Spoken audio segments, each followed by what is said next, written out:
Welcome to The Explainer. So glad you're here. If you're the kind of person who loves unpacking a seriously chilling narrative, really seeing how all the dark puzzle pieces fit together, you are in for a total treat today. We are breaking down the anatomy of a generational curse in the terrifying folklore tale Dayan Ki Haveli, or The Witch's Mansion. We're going to see exactly how a toxic mix of modern arrogance, ignored warnings, and a deeply dark legacy all snowball into an absolute tragedy. All right, let's just dive right in. Picture this.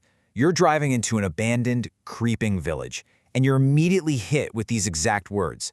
Why are you inviting your death? I mean, talk about the ultimate red flag, right?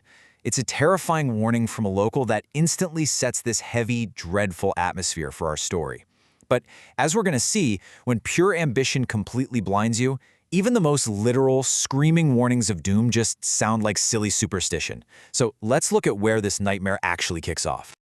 Section 1. The ominous warning. Was it just a dream or a grim prophecy? Look at the stark contrast we have here. On one hand, our main guy, Arian, is having this intensely visceral nightmare. He's trapped in a dead, silent mansion, being attacked by this horrifying witch with glowing yellow eyes and literal wolf-like fangs tearing into his neck. It's pure, primal fear. But then, he wakes up. He's totally safe. Sure, he's sweating a bit, but the AC is blasting at a super comfortable 16 degrees. His wife, Samya, just smiles and teases him about watching way too many horror movies. It's wild, because it perfectly shows how the cozy comforts of modern, logical city life act like a giant blindfold. It completely convinces Arian and Samya that the danger just isn't real. So what actually happens next? The real engine driving this tragedy isn't ghosts at all. It's capitalism. Arian and his business partners Rahul and Shika managed to land this massive, super lucrative contract. The catch? They need a huge initial investment. Their solution is purely pragmatic. They decide to sell Arian's abandoned ancestral mansion located out in the village of Rampur. It's strictly business. The very last step to secure this massive financial windfall is just grabbing the property deeds from Arian's elderly grandmother. Sounds simple enough, right?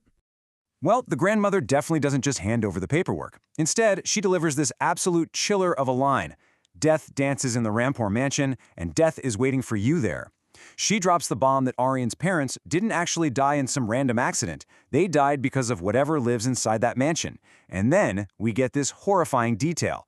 Literally right after uttering those words, she suddenly coughs up blood and dies right there in her chair. The timing is just impossibly dark. I mean, if there was ever a massive, glowing, supernatural stop sign, this is it. Section 2. The fatal business decision. Now, rather than pausing for a second to actually consider the horrific nature of his grandmother's sudden death, Arian's friends go into overdrive trying to rationalize the supernatural away. They completely dismiss her death as a bizarre coincidence. They blame her intense fear of the mansion entirely on the delusions of old age. And to top it off, they actually convince Arian that focusing on this shiny new business contract is the healthiest way to move past his grief. Unbelievable, right? The group just grabs the property deeds and immediately packs their bags for Rampur. They are actively, almost eagerly, acting as the catalyst that shoves Arian right past the point of no return. Moving into Section 3, entering the Cursed Village. You really have to notice the drastic environmental shift happening here. All of Arian's modern city boy protections are just stripped away the closer he gets to his ancestral home. They leave behind the city, this fortress of logic, ambition, and lucrative contracts. But as they drive into Rampur at dusk, it's like stepping onto another planet. They are met with completely deserted streets, dead trees, and tightly closed doors. And the very few locals they do manage to spot, their eyes are literally trembling with fear. The environment itself is screaming at them to turn around, that they absolutely do not belong here.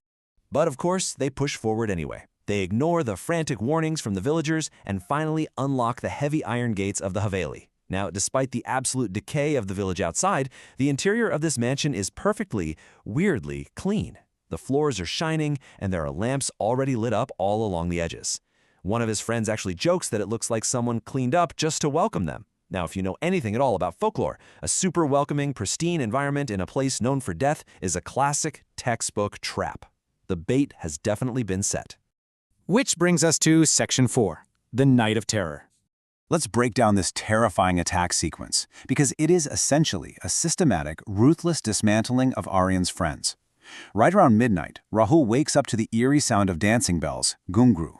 Driven by just sheer curiosity, He follows the sound down the hall to a lit room and finds this incredibly beautiful dancer.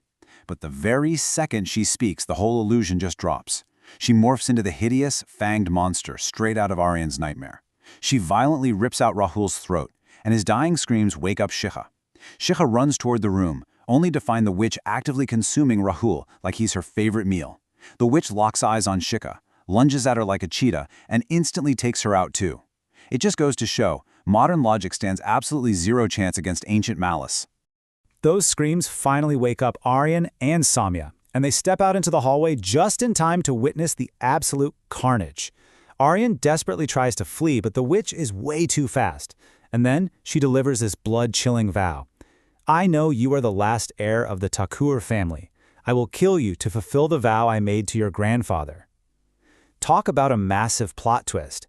This completely recontextualizes the entire story. It reveals that this wasn't just some random monster attack in a spooky house. No, this is a deeply personal, generational vendetta.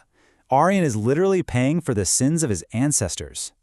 And honestly, that vow demands an incredibly heavy, tragic price. The witch notices that Aryan's wife, Samya, is pregnant, and in this specific lore, the witch intensely craves the flesh of the unborn. With lightning speed, she attacks Samya, resulting in a horrific, devastating death. In just a blink of an eye, Aryan's entire future, his beloved wife and his unborn child, is entirely wiped out by his past. It's a super somber turning point that just proves the absolute cold-blooded ruthlessness of this curse.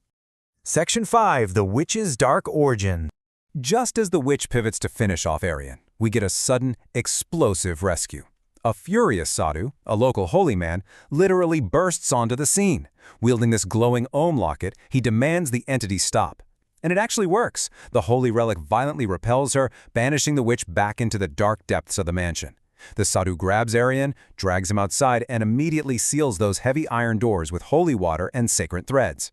Aryan survives, physically at least, and it's right here, shivering outside the rusted gates, that the sadhu finally explains the dark mystery we've been trying to unravel. To really understand this curse, we have to understand a very crucial term, Kali Sadhika. The sadhu explains that this witch wasn't always a monster. Decades ago, she was actually a human dancer in this very mansion, a woman named Chandra Laka. But she had a massive secret. She was a Kali Sadhika. That's a practitioner of extreme dark magic who was actively sacrificing innocent villagers to amass immense supernatural power. This is such an important distinction for the lore. She isn't just some tragic, misunderstood ghost. She is a vicious entity born out of intentional, deeply dark magic. When we map out how this generational curse builds over time, the puzzle pieces just snap perfectly together. Decades ago, Aryan's powerful grandfather discovered Chandraleka's dark sacrificial magic and burned her alive right there in the mansion. But death didn't actually stop her, it just transformed her into a Diane, a powerful witch. Years later, she returned and killed the grandfather. Then when Aryan was just a little kid, she murdered his parents, which, by the way, is exactly why his grandmother grabbed him and fled to the safety of the city. And finally, in the present day, by coming back to the mansion to sell it, Aryan unknowingly delivered himself right onto her doorstep. He literally handed her the opportunity to complete her revenge by slaughtering his friends and his wife. This incredibly bleak story wraps up with Aryan returning to the city, but everything is just gone. That shiny million-dollar business contract, it means absolutely nothing now. Deeply haunted by the horrific loss of his entire family and his best friends, he leaves India forever, moving abroad. So yeah, the witch might be physically locked inside the mansion right now, but her curse was a complete and total success. It entirely wiped out Aryan's lineage and thoroughly broke his spirit. Which leaves us with one final super provocative question to chew on. The grandmother warned him. The villager warned him. Even his own subconscious nightmares were screaming at him. The signs were literally everywhere. So I have to ask you, was the true monster of this story the witch haunting the mansion? Or was it the modern hubris, that sheer greed and arrogance that willfully ignored the past and led Aryan straight to her door? Definitely something to think about. Thank you so much for joining me on this explainer. I really hope this deep dive helped you grasp the chilling, complex layers of this folklore. Keep learning, keep questioning, and I will see you for our next explainer.